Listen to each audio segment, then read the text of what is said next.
Hello future doctors, कैसे हैं आप लोग बेटा। तो अब मेंडेलियन इनहेरिटेंस के लॉज के बाद बात करते हैं पोस्ट मेंडेलियन डिस्कवरीज की, जिनको हम जीन इंटरेक्शंस भी कहते हैं। What is gene interaction? कि इन्फ्लुएंस है एक एलील का दूसरे एलील के ऊपर, या तो सेम या डिफरेंट जीन पर जो लोकेटेड हो। तो इसका मतलब there are two type of gene interactions, एक हो गया एलिलिक और दूसरा नॉन एलिलिक जीन इंटरेक्शन। इससे हमें यह भी पता चल जाएगा बच्चों कि क्या डायहाइब्रिड क्रॉस रेशो हमेशा 9:3:3:1 आता है, या उसमें कुछ मॉडिफिकेशंस होती हैं, कुछ चेंजेस आते हैं। तो मेंडल की डिस्कवरीज के बाद 1900 ईयर्स ऑनवर्ड जो जीन्स हैं उनके इंटरेक्शन को स्टडी करना स्टार्ट हुआ, और उसे पता चला कि जीन इंटरेक्ट कर जाते हैं जिससे उनका फिनोटाइप मॉडिफाई हो जाए। अब ये जैसा कि मैंने बताया दो टाइप के हो सकते हैं, इंट्रा एलिलिक जिसको इंटरजेनेरिक भी कहते हैं, इंट्रा एलिलिक भी हो सकते हैं ये, और नॉन एलिलिक भी हो सकते हैं। क्लियर? तो मेनली हम यहां पे बात करेंगे codominance, incomplete dominance, multiple allelism, pleiotropy and polygenic inheritance की। बट उससे पहले आपको यह पता हो कि जीन इंटरेक्शन एग्जैक्टली कैसे काम करता है। देखो यहां पे आपको क्रिस्टल क्लियर हो जाएगा कि एक जीन का तो इंट्राजेनिक, दो जीन इन्वॉल्व हो तो उसको इंटरजेनिक या नॉन एलिलिक इंटरेक्शन कह देंगे। देखिए सेम जीन पे जो दोनों एलील प्रेजेंट है उनका इंटरेक्शन हो रहा है यहाँ पे, बट यहाँ पे दो डिफरेंट जीन्स इन्वॉल्व हैं जो कि नॉन एलिलिक हैं, तो उनके बीच का इंटरेक्शन आपको यहाँ पे दिखाई दे रहा है। तो ब्रॉडली हम बात करने वाले हैं एलिलिक इंटरेक्शन की, जिसमें incomplete dominance, codominance, multiple allelism, pleiotropic genes and polygenic inheritance भी इसमें आ जाता है। जबकि non allelic interaction include complementary gene and epistasis. इसके बहुत ज्यादा डिटेल में नहीं हम जाएंगे, बट एक ब्रीफ आइडिया आपको मिलेगा। तो चलिए स्टार्ट करते हैं। Incomplete dominance, as the name suggest, monogenic है, क्वांटिटेटिव है। देखो बच्चों वर्ड टू वर्ड ध्यान रखना, मोनोजेनिक का मतलब सिंगल जीन, क्वांटिटेटिव का मतलब नंबर्स पे बात होगी। तो it is exception of Mendel's law of dominance, मैंने आपको पहले भी बताया था। यहां पे क्या होगा, ना तो कंप्लीट डोमिनेंस शो दिखाई देगा, ना रिसेसिवनेस दिखाई देगी। तो हेटेरोजाइगस कंडीशन में एक इंटरमीडिएट टाइप का फिनोटाइप अपीयर होगा। तो जो F1 ऑर्गेनिज्म होगा, जो F1 हाइब्रिड होगा, वो दोनों में से भी किसी भी पेरेंट को रिजेंबल नहीं करेगा। तो जो फिनोटिपिक और जेनोटिपिक रेशियोज होंगी वो सेम होंगी। इसको बहुत अच्छे से एक्सप्लेन किया कार्ल कोरेंस ने इन मिराबिलिस जलैपा, फोरोक्लोक प्लांट या गुलेबैन जिसको कहा जाता है। अगर इसका इनहेरिटेंस पैटर्न देखें हम, देखिए मिराबिलिस जलैपा में दो टाइप के फ्लावर्स प्रोड्यूस होते हैं, रेड एंड व्हाइट। रेड को डोमिनेंट माना गया, इसको कैपिटल लेटर्स में लिखा गया, जबकि व्हाइट है रिसेसिव।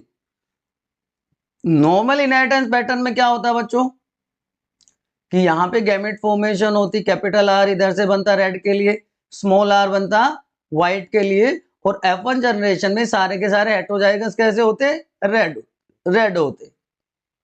लेकिन यहाँ पे आप देख रहे हैं F1 जनरेशन में सारे के सारे पिंक फ्लावर प्रोड्यूस होते हैं। मतलब जैसा कि हमने आपको बताया था कि दोनों में से किसी भी पेरेंट को वो रिजेंबल नहीं करेगा।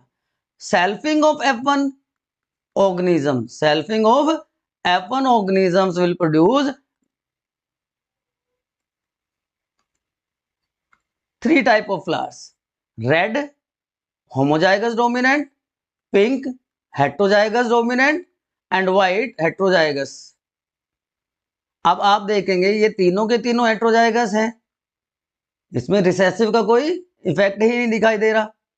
तो जो फिनोटिपिक और जीनोटिपिक रेशियो है वो बन जाती है 1:2:1 इन case of incomplete dominance. Incomplete dominance में फिनोटाइपिक और जीनोटाइपिक रेशो मॉडिफाई हो गई, जबकि डोमिनेंस के केस में क्या होता है, फिनोटाइपिक रेशो क्या हो जाती है 3:1 और जीनोटाइपिक रेशो क्या आती है 1:2:1।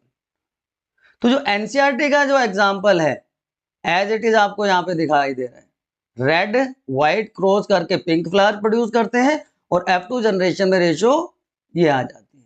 Is it clear to everyone? Is it clear? बहुत सारे एग्जांपल्स आप इसमें ले सकते हैं। तो एग्जैक्टली रीजन क्या है, मैंने आपको बताया था what is the concept of dominance, कि हर जीन के लिए एक इंफॉर्मेशन होती है हर जीन के पास जिसे उस ट्रेट को एक्सप्रेस कर पाए। तो जो डिप्लॉयड ऑर्गेनिजम्स होते हैं जिनको हम क्या कहते हैं 2N जो ऑर्गेनिजम्स होते हैं उसमें there are 2 copies of genes, 2 copies of genes, right, या pair of allele is present, 2 alleles present होते हैं। अब 2 एलील हमेशा जरूरी थोड़ी होगा कि आइडेंटिकल होंगे, ये हेटेरोजाइगस कंडीशन में दोनों अलग अलग होते हैं, कैपिटल टी स्मॉल टी हमने देखा था। तो जो डिफरेंट होता है ड्यू टू सम चेंजेस, उसमें इसका मतलब कुछ मॉडिफिकेशंस हुई, ठीक है ना। तो वो जो अपने आप को एक्सप्रेस कर देगा वो डोमिनेंट हो जाएगा और जो नहीं कर पाएगा वो रिसेसिव। एक और एग्जांपल ले सकते हो आप फेदर कलर फॉल में, कि ब्लैक और व्हाइट फॉल्स को जब क्रॉस करवाया तो F1 में सारे के सारे कैसे हो गए ब्लू कलर के, किसी भी पेरेंट को रिजेंबल नहीं करते। लेकिन जब सेल्फिंग करवाएंगे, इसकी सेल्फ क्रॉस करवाएंगे F1 की, तो क्या होगा pure black, hybrid blue and pure white are produced. तो रेशो क्या आ गई 1:2:1। ये जीनोटाइपिक भी होगी और फिनोटाइपिक भी। इसी के ऊपर बेस्ड एक क्वेश्चन आपको देता हूं कि आपको पता लगाना है कि with respect to size of starch grain in pea plant, large size starch grains are cross with medium size starch grains, और उससे 100 ऑफस्प्रिंग्स प्रोड्यूस हुए। क्या किया हमने large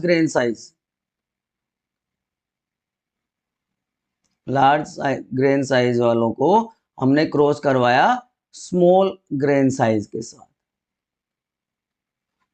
and 100 offsprings were produced. तो आपको पता लगाना है number of large grains produce, medium and small. Easy हो जाना चाहिए आपके लिए, फटाफट करके दिखाओ, फटाफट कमेंट सेक्शन में करके दिखाइए आप, और मेरे साथ आंसर को चेक कीजिए। लार्ज का मतलब डोमिनेंट है, स्मॉल मीडियम, ठीक। तो ये F1 जनरेशन हो गई।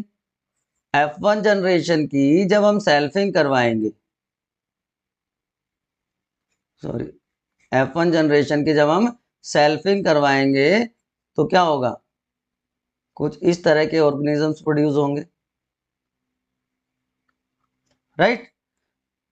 तो देखिए 50% कैसे हो गए, 25%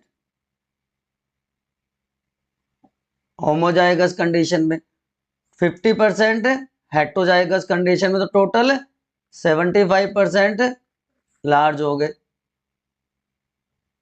और स्मॉल कितने हुए, अब आप देख लोगे 0% आ रहा है। क्यों आ रहा है ये 0% क्यों आ रहा है? क्योंकि यहाँ पे हमने बताया था आपको कि किसी भी पेरेंट को रिजेंबल नहीं करेगा, वो किसी भी पेरेंट को रिजेंबल नहीं करेगा, ठीक है। तो प्योर लार्ज और प्योर स्मॉल, ठीक। एक और क्वेश्चन है आपके लिए, मिराबिलिस में जो रेड हैं जो डोमिनेंट हैं उनको हमने व्हाइट फ्लावर्स प्रोड्यूसिंग प्लांट के साथ क्रॉस करवाया, गैमेट प्रोड्यूस हुए और F1 में सारे के सारे हेटेरोजाइगस हो गए। अब हेटेरोजाइगस का टेस्ट क्रॉस जब हम करवाते हैं तो टेस्ट क्रॉस किसके साथ होता है? डबल रिसेसिव पेरेंट के साथ। तो जब चेकर बोर्ड से इसको चेक करेंगे तो क्या होगा? क्या रेशो आ गया? 50-50 50-50 आ गया। रेड 0 हो जाएगा क्योंकि रेड से रेड तो प्रोड्यूस ही नहीं हो रहा। जो हेटेरोजाइगस कंडीशन होगी वो कैसी होगी? पिंक होगी। और स्मॉल आर वाले दोनों कैसे होंगे? व्हाइट होंगे। तो पिंक 50%, व्हाइट 50%। क्लियर? चलिए, उसके बाद आता है बच्चों कोडोमिनेंस। अभी हमने बात करी थी इनकम्प्लीट डोमिनेंस, अब कोडोमिनेंस। को का मतलब टुगेदर, तो ये भी एक्सेप्शन है डोमिनेंस का, लॉ ऑफ डोमिनेंस का, कि दोनों जो अलील्स हैं वो इक्वली कंट्रीब्यूट करते हैं, तो कोई डोमिनेंट रिसेसिव जैसा इंटरेक्शन दिखाई नहीं देता। वो दोनों इंडिपेंडेंटली अपना एक्सप्रेशन देंगे। तो जो हेटेरोजाइगस कंडीशन होगी उसमें इंटरमीडिएट्स प्रोड्यूस नहीं होंगे, F1 अपने पेरेंट्स को रिजेंबल नहीं करेंगी, तो यहां पे भी फिनोटिपिक और जीनोटिपिक रेशो सेम हो जाएगी। क्लियर है?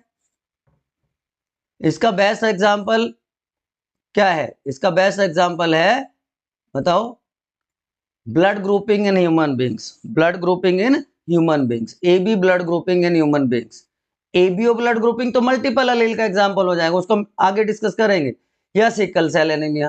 तो यहां पे मैं आपके लिए एक्सप्लेन करता हूं ब्लड ग्रुपिंग। देखिए, blood group in human beings is determined by glycoprotein I. जो ग्लाइकोप्रोटीन आई है वो इसको डिटरमिन करता है, और वो डिफरेंट फॉर्म्स में भी मिलता है, IA, IB। तो यहां पे हम सिर्फ IA, IB की बात करेंगे। तो ये डोमिनेंट है, होमोजाइगस कंडीशन में भी अपना एक्सप्रेशन दिखाएगा और हेटेरोजाइगस कंडीशन में भी अपना इफेक्ट दिखाएगा।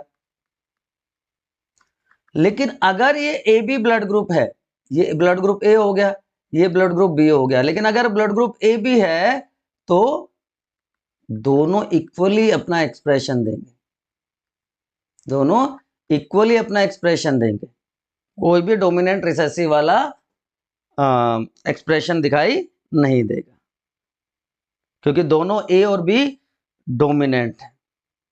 ठीक है? अलील आई नोड जो है कोई सरफेस एंटीजन प्रोड्यूस नहीं करता, IA एंटीजन A प्रोड्यूस करेगा, अलील IB एंटीजन B प्रोड्यूस करेगा। ठीक है? यहां तक बात समझ में आ गई? तो अब ये वाला एग्जांपल आपको देता हूं मैं, इसको आप एक्सप्लेन करके बताइए कमेंट सेक्शन में, इसको आप फटाफट एक्सप्लेन करके बताइए। तब तक मैं एक कंपैरिजन बताता हूं आपको इनकम्प्लीट डोमिनेंस और कोडोमिनेंस में।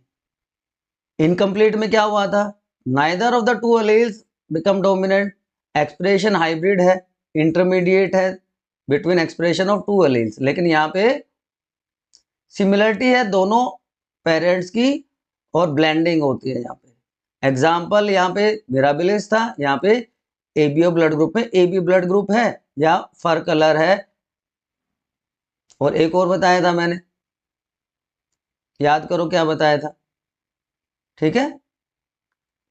फिर एक या एक का जो दोनों अलील्स में से एक का जो इफेक्ट है वो ज्यादा होगा, यहाँ पे दोनों का इक्वल कंट्रीब्यूशन होगा, यहाँ पे मिक्सचर प्रोड्यूस होगा, यहाँ पे कोई मिक्सिंग नहीं होगी। F1 रिजेंबल नहीं करता किसी भी पेरेंट को, लेकिन यहाँ पे F1 रिजेंबल कर सकता है, कर सकता है। ठीक है जी? तो इनकम्प्लीट डोमिनेंस में फिनोटिपिक और जीनोटिपिक रेशियो सेम, तो ये कंपैरिजन है। कोडोमिनेंस में फिनोटिपिक और genotypic ratio same, complete dominance में क्या होता है? डिफरेंट होती है। अगेन बहुत अच्छा क्वेश्चन है बच्चों, जिस हिसाब से इस बार नीट का पेपर आया था, इस तरह के क्वेश्चंस आपको आना बहुत बहुत जरूरी है कि एक डाई हाइब्रिड क्रॉस है। कैसा क्रॉस है? डाई हाइब्रिड क्रॉस है, जहां पे एक पेयर जो है वो तो इनकम्प्लीट डोमिनेंस शो कर रहा है और दूसरा पेयर वो कंप्लीट डोमिनेंस शो कर रहा है। तो आपको F2 जनरेशन की फिनोटाइपिक रेशियो बतानी है। अब आपको अगर डायरेक्ट पूछा जाता तो आप ये लिख देते, डाई हाइब्रिड क्रॉस में फिनोटाइपिक रेशियो कंप्लीट डोमिनेंस के केस में क्या होती है? 9:3:3:1। लेकिन यहाँ पे आपको कंप्लीट डोमिनेंस नहीं दिखाना, यहाँ पे क्या करना है? Incomplete dominance. अच्छा, मोनो हाइब्रिड की रेशियो क्या होती है? मोनो हाइब्रिड क्रॉस की फिनोटाइपिक और जीनोटाइपिक रेशियो क्या होती है? 3:1 और 1:2:1। तो अगर इनको हम ये क्या है? मोनो हाइब्रिड मतलब कंप्लीट डोमिनेंस है। लेकिन अगर इनको हम आपस में क्रॉस करवा दें तो हमें क्या रेशियो मिल जाएगी? हमें रेशियो मिलेगी एक की कंप्लीट डोमिनेंस की और दूसरे की इनकम्प्लीट की। तो 3 3 into 1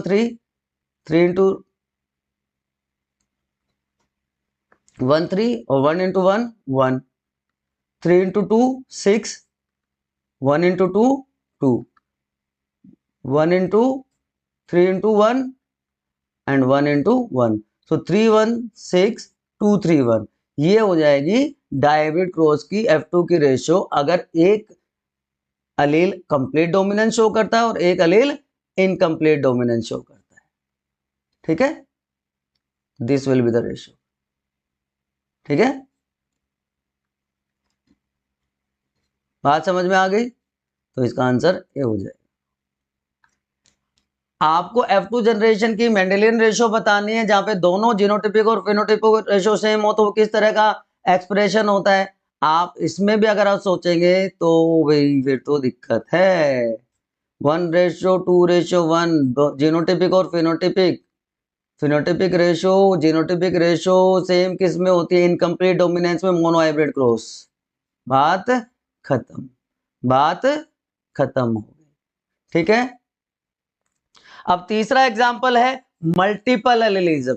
मल्टीपल एलील, नॉर्मली एक जीन की कितनी फॉर्म्स होती है? One gene two forms, one gene two forms जो एक कैरेक्टर को रेगुलेट करती हैं। But when more than two forms of a gene are present,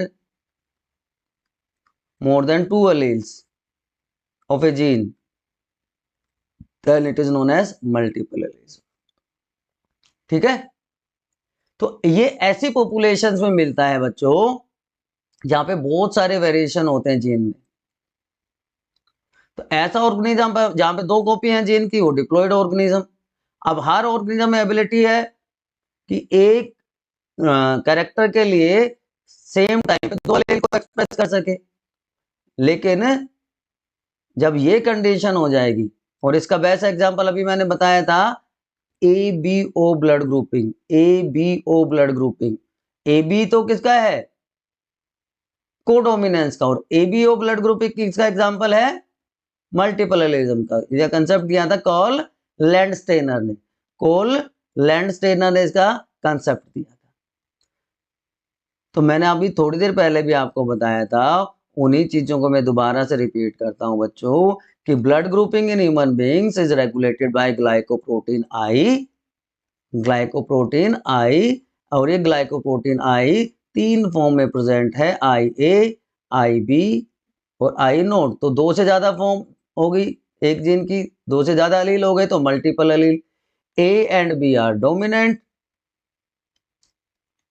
and O is recessive.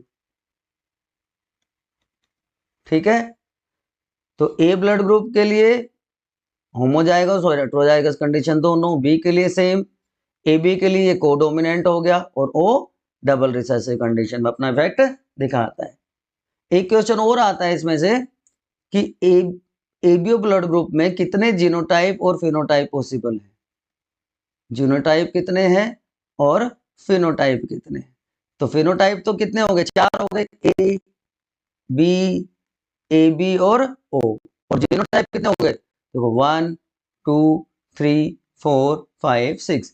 तो 6 genotype and 4 phenotype are possible for human blood group. ठीक है बच्चों, तो 3 फॉर्म है, ए और बी एक दूसरे से डिफरेंट हैं। किस फॉर्म में? शुगर अलग बनाते हैं, लेकिन आई वाला तो कोई शुगर ही नहीं बना रहा। तो same gene controlling specific character और मल्टीपल एल कब मिलेंगे? जब पॉपुलेशन स्टडीज आर मेड, मतलब साइज बड़ा होगा, साइज बड़ा होगा। अब ये एनसीईआरटी की टेबल है कि पेरेंट ए से आया, 1 से आया एलील आई ए, दूसरे से सेम आया होमोजाइगस कंडीशन ए हो गया। एक से ए आया दूसरे से बी आया तो हेट्रोजाइगस कंडीशन हो गई, कोडोमिनेंट हो गया, दोनों अपना इक्वल कंट्रीब्यूशन शो करते हैं तो ए बी ब्लड ग्रुप हो गया। एक से ए आया दूसरे से ओ आया तो भी क्या हो गया, है ना, same A B and so. ठीक है जी। अब एक और एग्जांपल है जो नॉर्मली नहीं मिलता, लीथल जीन्स या लीथल एलील क्या होते हैं? वो एलील जो किसी भी एंटिटी की डेथ कॉज कर देते हैं, जिसमें वो प्रेजेंट है उसकी डेथ कॉज कर देते हैं, वो क्या कहलाते हैं? Lethal allele. ठीक है ना, they cause death of the organism. तो they are result of gene mutation जो कि ग्रो करता है, डेवलप करता है और सेक्सुअल मैच्योरिटी आने से पहले ही ऑर्गेनिज्म की डेथ हो जाती है, वो होते हैं लीथल एलील्स। ठीक है, तो ये डोमिनेंट हो सकते हैं, जिसका एग्जांपल है हंटिंगटन्स डिजीज। रिसेसिव हो सकते हैं जब होमोजाइगस कंडीशन में फेटल हो जाएंगे, और फेविज्म की कंडीशनल होते हैं, स्पेसिफिक कंडीशंस होंगी तभी वो लीथल होंगे। तो हेट्रोजाइगस कंडीशन में देखिए एम्ब्रियोनिक स्टेज पे डेथ हो जाती है। अब नॉन एलिलिक जीन इंटरेक्शन की अगर बात करें, नॉन एलिलिक जीन इंटरेक्शन में 2 चीजें आती हैं, एक तो कॉम्प्लीमेंट्री जीन है और दूसरा है एपिस्टेटिस। एपिस्टेटिस बहुत ज्यादा डिटेल में नहीं है, एनसीईआरटी में नहीं दिया हुआ, लेकिन अगर आप चाहते हैं कि इसके डिटेल वीडियो में बनाऊं तो आप लोग बता सकते हैं। मैं एक एग्जांपल के लिए आपको बता रहा हूं कि यहाँ पे मैंने बताया था ना 9:3:3 सेम रहता है या मॉडिफाई हो जाता है। तो यहाँ पे देखिए मॉडिफाई होके क्या हो जाता है, फिनोटिपिक रेशो 9:7 हो जाता है in case of complementary gene, in case of complementary gene. तो अगर आप चाहते हैं कि कॉम्प्लीमेंट्री जीन और एपिस्टेटिस, कॉम्प्लीमेंट्री जीन या एपिस्टेटिस की डिटेल वीडियो आपको चाहिए तो आप कमेंट सेक्शन में लिख दीजिए। ठीक है, बाकी डोमिनेंस, कोडोमिनेंस, मल्टीपल एलिज्म, अब आप कहोगे सर प्लियोट्रोपी भी नहीं बताया आपने। बिल्कुल, प्लियोट्रोपी और पॉलीजेनिक इनहेरिटेंस भी हम डिस्कस करेंगे नेक्स्ट सेशन में। ठीक है बच्चों, till then you can ask your doubt in comment section of your study destination. कौन सा स्टडी डेस्टिनेशन है? Yes, Bionidhi RRG। अगर चैनल पर नए हैं और अभी तक सब्सक्राइब नहीं किया है तो don't forget to subscribe your favourite study destination Bionidhi RRG। ठीक है ना, सब्सक्राइब कर लेना है, शेयर कर देना है और लाइक कमेंट तो करना ही करना है। कमेंट में आप अपने डाउट भी पूछते हैं। Thank you for watching, keep studying, see you soon.